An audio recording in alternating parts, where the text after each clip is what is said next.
દોરને આગળ વધારીએ તો મારે એક વાત કહેવી છે કે એક ભાઈ હતા, એમણે બહુ જ સરસ પોતાનો ધંધો જમાવ્યો, પરંતુ સમયાંતરે એવું બન્યું કે એમનો ધંધો પડી ભાંગ્યો. અને પડી ભાંગેલો એ વ્યક્તિ હવે એવું વિચારે છે કે હું ઊભો કેમ થાઉં. એટલે દરિયા કિનારે જઈને બાકડા ઉપર બેસે છે અને માથે હાથ દઈને બેઠો છે કે મારે બેઠું કેમ થવું.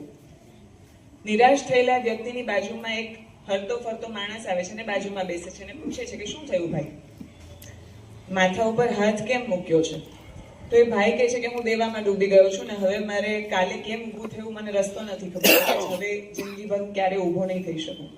તો એ ભાઈ એમ કે છે કે હું $1 મિલિયન નો ચેક અત્યારે તને લખીને આપું છું, તો કાલથી જ પાછો તારો ધંધો શરૂ કર. અને એ ભાઈ જાણ્યા મૂક્યા વગર એ ભાઈ કોણ છે એ ચેક લખીને એને આપી દે છે અને કહે છે કે 1 વર્ષ પછી હું પાછો તને અહીંયા મળીશ, ત્યારે એ પૈસા મને પાછા આપી દે અને ત્યાં સુધી તું તારો ધંધો જમા મને આગળ વધે. ભાઈ ખુશ થઈ જાય છે અને આગળ વધે છે. બીજે દિવસથી ધંધો શરૂ કરવાનો છે ત્યારે એ વિચારે છે કે આ ચેક જમા નથી કરાવવો, મારી પાસે છે તો ખરો જ, તો હું ધંધો શરૂ કરી દઉં, જરૂર પડે તો નાખીશ, બાકી આપણે એમને ઊભા થઈએ. અને ખરેખર 3-4 મહિનામાં પોતાની શરૂઆત કરે છે, આગળ વધે છે અને પાછો જ પહેલાના જેવી પ્રગતિ કરી બેસે છે.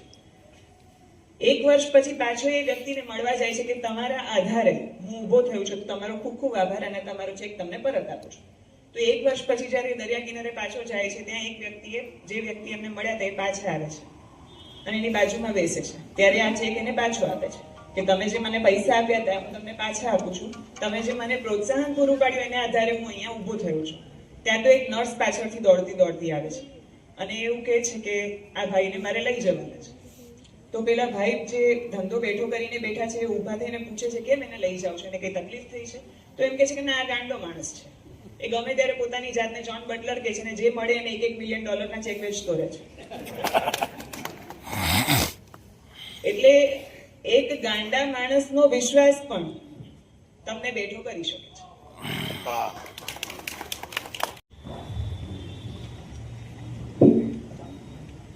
10 મિનિટના અંધારા પછી આ બે છોકરાઓએ સરસ મજાનું કવિતાનું અજવાળું પાથરી દીધું. દર્શિલને અને નિયતિને બંનેને બહુ અભિનંદન. આમ તો મનોજ ખનેરી આવ્યું કે તમારું ખુદનું અંધારું ન રોકે તમને રસ્તામાં, તમારું ખુદનું અંધારું ન રોકે તમને રસ્તામાં, કવિતાના કિરણનો હાથ ઝાલીને જરા નીકળો. કવિતાના કિરણનો હાથ ઝાલીને નીકળવાનો આ અવસર છે અને એ નિમિત્તે આપણા અંધારાઓને ઉલેચવાનો પણ આ એક અવસર છે.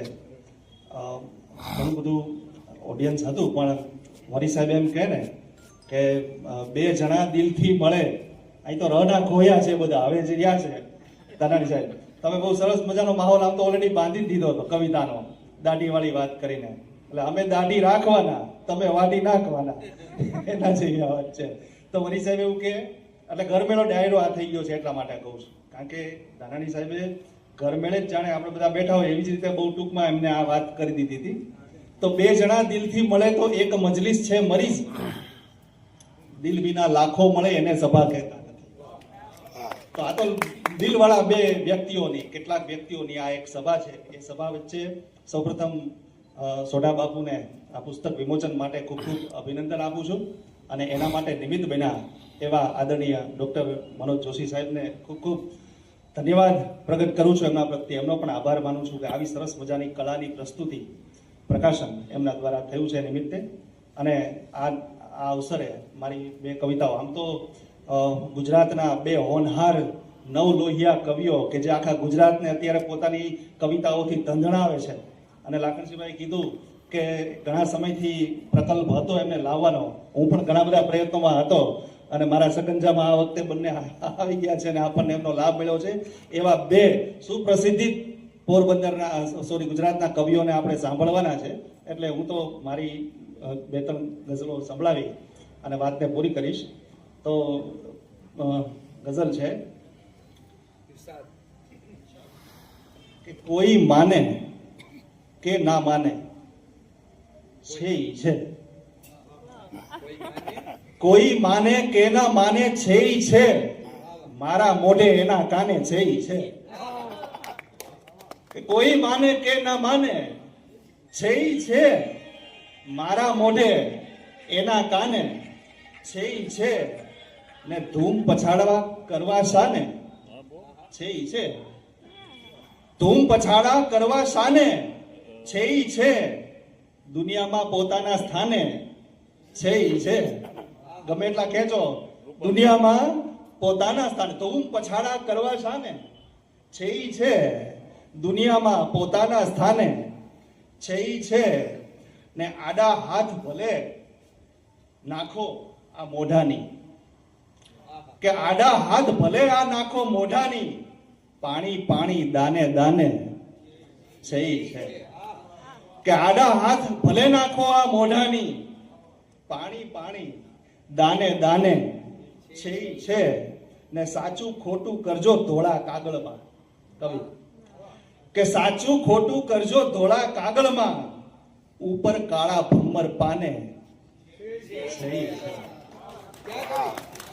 કે સાચું ખોટું કરજો ધોળા કાગળમાં, ઉપર કાળા ભમર પાને, છે ઈ છે ને બહાર ભલે દેખાતું સૂકું સાવ અહીં, બહાર ભલે દેખાતું સૂકું સાવ અહીં, ભીનું ભીનું અંદર ખાને, છે ઈ છે કે બહાર ભલે દેખાતું સૂકું સાવ અહીં, ભીનું ભીનું અંદર ખાને, છે ઈ છે કોઈ બાને કે ન માને, છે ઈ છે મારા મોઢે એના કાને, છે ઈ છે. બીજી એક ગઝલ છે,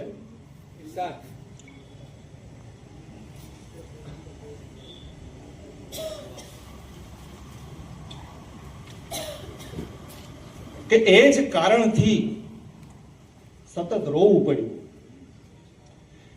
એ જ કારણથી સતત રોવું પડ્યું, કાળજાને લોહીમાં ડોવું પડ્યું,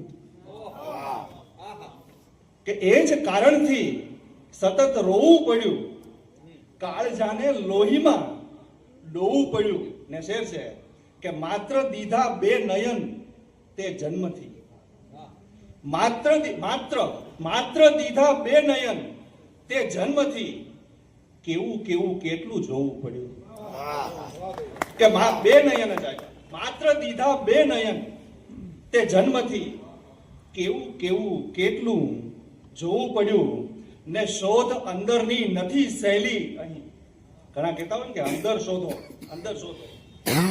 કે શોધ અંદરની નથી સહેલી અહીં, બહારથી કઈ કેટલું ખોવું પડ્યું,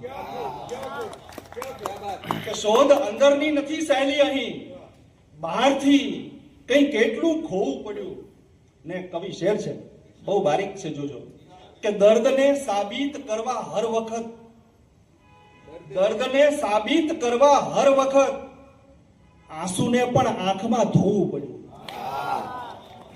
દર્દને સાબિત કરવા હર વખત, આંસુને પણ આંખમાં ધોવું પડ્યું ને આ બધાની વાત છે, આપણા બધાની વાત છે કે જેમ સીધું આગમાં શ્રીફળ પડે, જેમ સીધું આગમાં શ્રીફળ પડે, આ જગતમાં આપણું હોવું પડ્યું, કે જેમ સીધું આગમાં શ્રીફળ પડે, જેમ સીધું આગમાં શ્રીફળ પડે, આ જગતમાં આપણું હોવું પડ્યું, એ જ કારણથી સતત રોવું પડ્યું, કાળજાને લોહીમાં ડોવું પડ્યું. Thank you.